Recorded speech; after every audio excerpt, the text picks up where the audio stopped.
Thanks, Sam. Moving now to Studio B, where I am joined by our local political analyst, Clayton Campbell with the Kern GOP and Christian Romo with the Kern County Democrats. Gentlemen, thank you so much for joining me tonight. Thank you for having us. An exciting election night, obviously the big election story today, Proposition 50. I want to get both your guys' reaction to this initial. Clayton, let's start with you.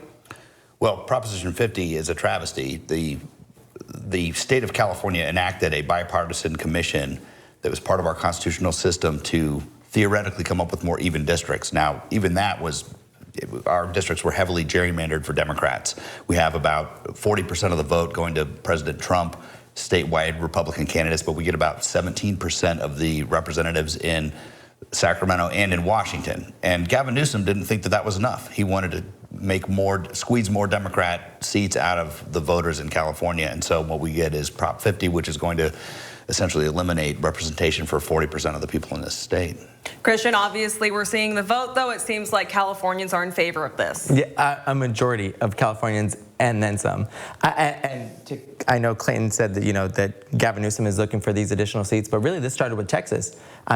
Greg Abbott got a call from President Trump who said, I need 5 seats because I'm going to lose the midterms. And he said, let me try to find those for you. Unlike California, they did not have an independent redistricting commission. So what we did here in California is say, we're going to take this back to the voters, which is what we did tonight. And what voters overwhelmingly said, we agree with Proposition 50. We need to redraw our lines and fight back against Texas. And that's what we did tonight. And it's 65% is what's coming in right now. It might be higher. It's going to be around the 60% mark. But it's a very supermajority of Californians that agree that we need to fight back and fight for a democracy because this is not right. Clayton, I want to ask you on that point also because, again, we are talking about whether or not this was a fighting fire with fire sort of response. Do you think that Californians showing up today was them practicing their democracy, given that other states may have been what it seems like gerrymandering with congressional district lines? This is a fight the Democrats are going to regret starting. You look at New York, New Jersey, Illinois, there are Democrat blue states all over this country that have gerrymandered their districts so badly that the Republicans in those states are underrepresented or completely unrepresented.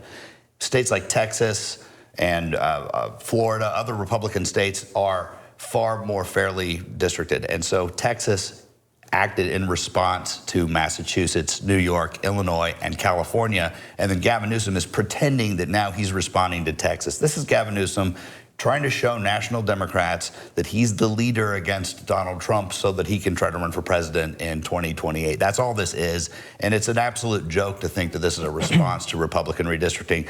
Gerrymandering has been around since the beginning of the Republic. It's named after Elbridge Gerry, who was one of the founding fathers, who carved out a really favorable district for himself when they redistricted his state. So this is part of the American system. But I'm telling you, this is a fight the Democrats are going to regret that they started because there are far more Republican seats to be carved out of this country than what we are seeing right now. Well, taking a look now at some of the other things going on, obviously we are talking about next year's midterms, the impact this could have on those midterms. Another thing that we're talking about that could be impacting our next year's midterms, the government shutdown. I mean, that's one thing that doesn't seem to have changed tonight. Christian, what are your thoughts? There's no end in sight. Democrats keep saying, we want to negotiate, but in good faith. The people are saying, well, why don't you just sit down with the Republicans and say, we'll push this off. Let's do a clean bill, and then we'll negotiate healthcare costs later. We can't trust them. And the majority of Americans have voiced their opinions tonight. And this is a referendum on Trump. It's a referendum on his administration and saying, the healthcare costs are going to go up next month. And we can't, there's no time to say we're going to pass a clean bill and we're going to negotiate later.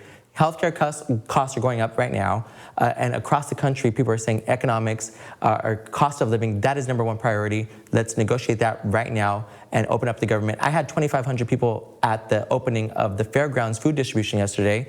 The people are suffering, and we need to negotiate now and open up the government. And that's not the Democrats' fault. That's the Republicans. I mean, Clayton, I want to ask you, we're about to hit potentially the longest government shutdown. And Republicans keep saying they're ready to do what they need to take. They just want to pass something simple and then debate this later. What are your thoughts? The Republicans in Congress and the House of Representatives have passed a clean, continuing resolution that will fund all of these things, fund national defense, fund the payment of federal employees, fund the SNAP benefits that people are now going to lose. The Republicans have passed that bill multiple times. I think it's more than 10 times now, and the Senate has passed it Democrats are filibustering this. Democrats are holding food stamps and other benefits hostage so that they can try to put their extra spending into the next resolution, and they're the ones that are voting against it. They're filibustering this. So for them to claim that this is a Republican shutdown is absolutely absurd, and the national polling shows it. The Democratic Party has actually lost support nationally. Typically, you see Republicans taking the blame for a government shutdown. This time, the polling is the other way around. Democrats are losing. They're going to end up regretting this. Well, and that's simply not true. I will have to say Marjorie Taylor Greene went on The View today, a Republican, a MAGA Republican, who's saying we need to negotiate with Democrats to reopen the government, and healthcare is at the center of that. And she even says her constituents are going to be affected by this, and that's just simply not true. We need to be talking about the issues at hand, that healthcare coverage is going to be lost. If not, it's going to go up. SNAP benefits are on the table. We have 2,500 residents in Kern County alone at the fairgrounds yesterday. Probably the same today. We haven't got those numbers yet. Those people are suffering in one of the poorest congressional districts, CD22. People are asking for help, and we can't negotiate in good faith if the Republicans are not offering that. People are asking for help, and the Democrats are saying no. That's really what's happening here, and that's why the government shut down. The Democrats keep Republicans saying no. Republicans control the House, the Senate, and the White House. They could end the filibuster and this now, and they haven't. That is a fun talking point when people are ignorant of the rules. In the Senate, you have to have 60 votes to bring something to a vote. The Republicans don't have 60 senators. Democrats are the ones that are voting no and not allowing this to come to a vote. We have a majority of Republicans that are ready to pass this. Democrats are saying no. So. All right, gentlemen, I appreciate both your guys' eagerness. Definitely an exciting election day and going to be an exciting midterms next year. We're going to send things back in studio with Brandon Michaels.